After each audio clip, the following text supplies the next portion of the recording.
स्वागतम सुस्वागतम। स्वागत है मित्रों आपका हमारे YouTube चैनल दलितों की कहानियाँ में। चलिए आचार्य कौलक्लुरी इनाक जी की कहानियों का रसानंद लेते हैं।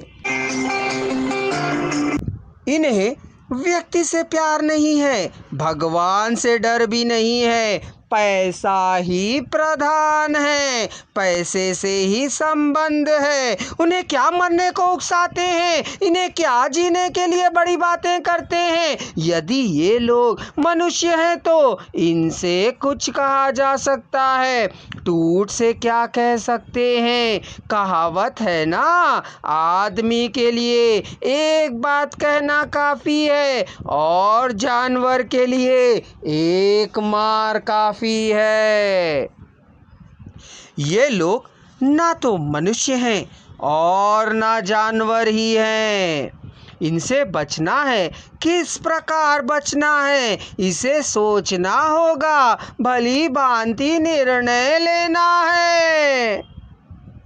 उसे बाजी जीतने के लिए किसी एक किसान का मरना ही काफ़ी है, लेकिन फलाना किसान मरेगा, क्या गारंटी कहाँ है? गारंटी नहीं है ना, इसलिए 4 लोगों को तैयार रखना अच्छी बात है। चारों मर जाएं तो कोई चिंता नहीं, कम से कम एक को तो मरना ही होगा। 2 लोगों को तब तक ही तैयार कर रखा है और 2 लोगों के लिए रामप्पा ढूंढने लगा। अंततः एक निर्णय पर आ गया। वह एक जाल को बुना, उसमें चिड़िया आ फंसेगी, कह उसने आशा की थी। एक मौत के लिए सैकड़ों उपहार देने की घोषणा करने लगा। वह भले ही उसकी सारी जायदाद क्यों न चली जाए, पर उसे बाजी जीतनी होगी। 100 सालों से रमणप्पा के परिवार का ही अधिकार चलता रहा है। इस चोट से उस अप्पा को सिर झुकाना होगा, उसका ही अधिकार होना चाहिए। उसकी ओर से मर जाने वाले किसान के परिवार के लिए दिए जाने वाले हर जाने को प्रकट करने लगा था। उस परिवार को रामप्पा को अदा करने वाले उधार के कागजों को फाड़ फेंकना, सरकार के द्वारा दी जाने वाली रकम को उन्हें ही दे देना, ऊपर से उसके अपने 1 लाख रुपए जितने लोग मर जाएंगे उनके परिवार को दे देना आदि भी रामप्पा ने घोषणा की।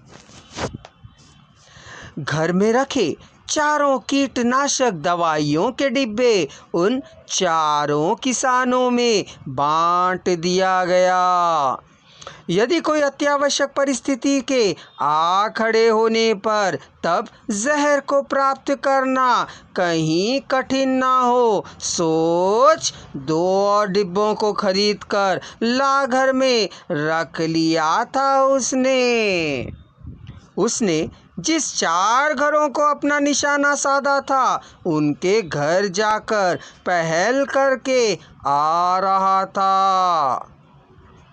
उसने अलमारी में रखा धन को रात को एक बार उठाकर देख लिया और उसमें ताला लगाकर उसे अपनी नाड़ी में रखकर अपनी छाती पर हाथ रखने का सा अपने गांव की अलमारी में छिपाकर रखे लाखों की कीमत करने वाले अपने शवों को जी भर कर देख संतुष्टि से दम लेकर संतोष से लौट आ रहा था। शव संदर्शन के भाग्य के लिए वह अकेले जाकर आ रहा था, पर अपने साथ अपने विश्वास पात्र सेवकों को भी नहीं ले जा रहा है। 7 दिनों के बीत जाने पर कम से कम 4 शव उसे भरोसे के साथ बाजी जिताएंगे।